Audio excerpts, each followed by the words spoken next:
who are able to bear children, their case is different. وَالْقَوَائِدُ مِنَ النِّسَاءِ اللَّاتِي لَا يَرْجُونَ نِكَاحًا. As for the past childbearing women who hope not to get married, فَلَا جُنَاحَ عَلَيْهِنَّ أَن يَضَعْنَ ثِيَابَهُنَّ. There is no blame on them if they put off their outer garments. غَيْرَ مُتَبَرِّجَاتٍ بِزِينَةٍ. But they also should see that they don't use this as an excuse in displaying their adornment. وَإِن يَسْتَعْفِفْنَ خَيْرٌ لَهُنَّ. And if they don't avail of this concession, it is better for them. وَاللَّهُ سَمِيعٌ عَلِيمٌ. And Allah is the all listening and all knowing. لَيْسَ عَلَى الْأَعْمَى حَرَجٌ. There is no blame on the blind. وَلَا عَلَى الْأَعْرَجِ حَرَجٌ. Nor any blame on the lame. وَلَا عَلَى الْمَرِيضِ. Nor there is any blame on the sick. Harajun, there is no blame on them. وَلَا عَلَى أَنفُسِكُمْ. And not even on you. أَن تَأْكُلُوا مِن بُيُوتِكُمْ. That you eat from your own houses. Or بُيُوتِ آبَائِكُمْ. Or from the houses of your fathers. Or بُيُوتِ أُمَّهَاتِكُمْ. Or the houses of your mothers. Maybe your mother, your father had died, now she has married another person. She is the wife of some other person, but still she is your mother. You shouldn't hesitate when you go there and eat something. بُيُوتِ أُمَّهَاتِكُمْ or بُيُوتِ إِخْوَانِكُمْ, or the houses of your brothers, or بُيُوتِ أَخَوَاتِكُمْ, houses of your sisters. Among some tribes in India, Rajputs, they don't want to take anything and eat anything from the houses of their daughters and sisters. They think it's a shame. We should not eat anything in their houses. But it is not so in Islam.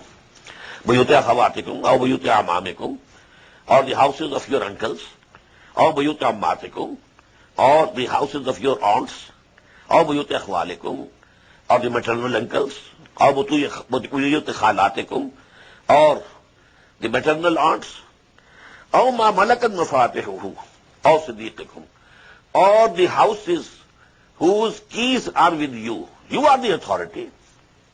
So there you can go and eat. أو صديقكم. And last is your friend. You can go to the houses of friends and eat. لَيْسَ عَلَيْكُمْ جُنَاحٌ أَن تَأْكُلُوا جَمِيعًا أَوْ أَشْتَاتًا. There is no blame upon you if you eat together, sitting together, or separately. There are no big drawing rooms and no dining rooms. So wherever there was a feast, whenever people came, and a group came and took the meals and went away, then another group came. So it's ashtata. But if conditions permit, you can have a joint feast. فَإِذَا دَخَلْتُمْ بُيُوتًا فَسَلِّمُوا عَلَىٰ أَنفُسِكُمْ. But when you enter the houses, you have to salute the people who are there. تَحِيَّةٌ مِّنْ عِندِ اللَّهِ. It should be a greeting for one another, greeting from Allah subhanahu wa ta'ala. That is assalamu alaikum. Blessed and good. تَحِيَّةٌ مِّنْ عِندِ اللَّهِ مُبَارَكَةً طَيِّبَةً كَذَلِكَ يُبَيِّنُ اللَّهُ لَكُمُ الْآيَاتِ لَعَلَّكُمْ تَعْقِلُونَ.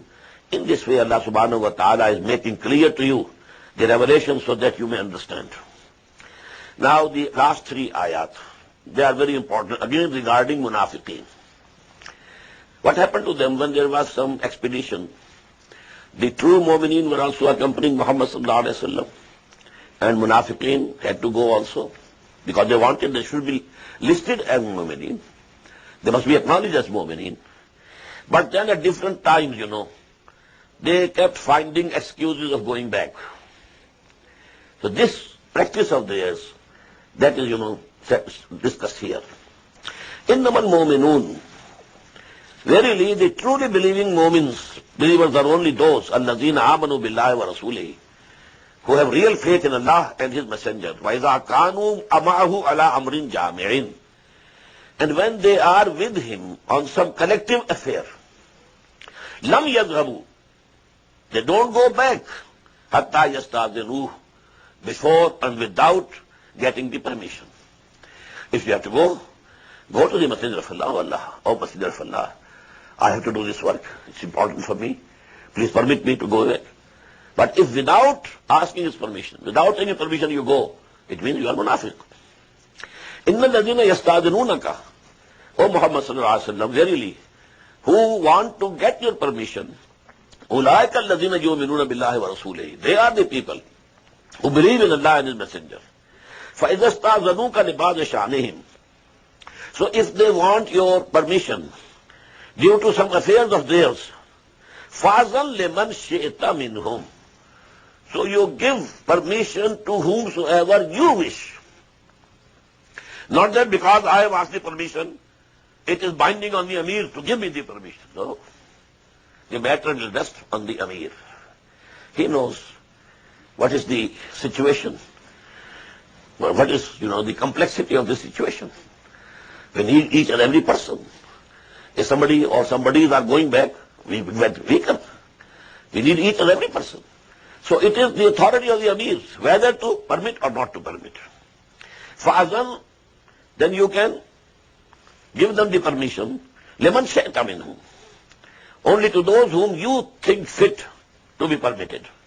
Wastaghfir lahumullah, and for them also ask the forgiveness of Allah subhanahu wa ta'ala. Why? When they have asked the permission, and the permission is given by Muhammad, and now they are going, what's wrong in it? Still, the Prophet has been asked to ask Allah's forgiveness. Why? They have decided that some of their personal matters is more important than the jihad fi sabilillah. Can there be any personal matter more important than the jihad fi sabilillah? If someone places his personal affairs above the jihad, above qital fi sabilillah, his values are clear. So they have exhibited a weakness of iman. Well, if your wife is ill, can you give her the help? If she is to die, can you save her if you are there with her? Nothing will happen but with that Allah subhanahu wa ta'ala has decreed. So why you go back? This is the place for jihad and qital. So you do permit them to whomsoever you deem fit, but then ask for forgiveness of Allah subhanahu wa ta'ala for them. Inna Allah ghafurur rahim. Verily Allah subhanahu wa ta'ala is Ghafoor and Rahim. He is the forgiving and the merciful. La tajalu du'a rasul bainakum ka du'a ba'dikum ba'za. Don't treat the calling of the messenger among you like the calling of yours for each other. When Rasul is calling you, come, this command is something else. When a friend says to you, come to me please, something else. There is a world of difference between the two. He is the commander-in-chief. He is the ruler. He is the custodian. He is the caliph. Just as Dawood was caliph. Ya Dawood inna ja'alnaka khalifatan fil ard.